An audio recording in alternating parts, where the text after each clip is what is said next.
Welcome to a new video about eHorus, a Pandora FMS product. Installing the eHorus agent on Mac for version 10.14 and higher requires a special setting.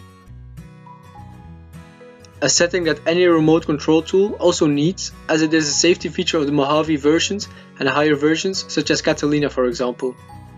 To do this, once the eHorus agent is installed like any other agent in the same way that we have done so far in previous versions, you need to go to the System Preferences, select Security and Privacy, and go to the Accessibility tab. In Mojave, you will find this Accessibility tab.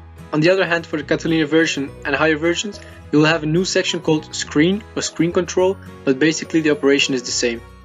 To make any changes, you will have to unlock it by entering your admin password and manually adding an application that you give permissions to control the computer. In case you don't follow these steps, your eHorus agent, although it will work, won't allow you to control the screen or add anything with the keyboard or move the mouse pointer.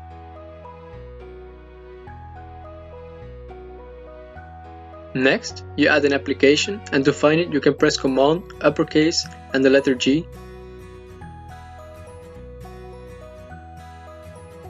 Then enter the folder where your agent is installed, which is in /usr/local/eHorus_agent, as you can see on the screen.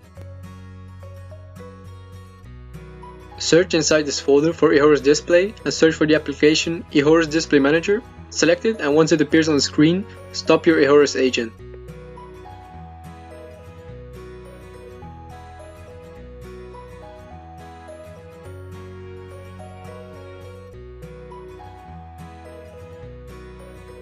If it does not let you access this menu, you have to activate the menu with the admin password, and then you should be able to access the menu.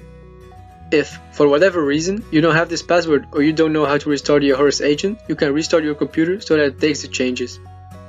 From this point on, any eHorus agent on any version of Mac allows remote control. We hope this has helped you. We'll see you in one of our following videos. Thank you.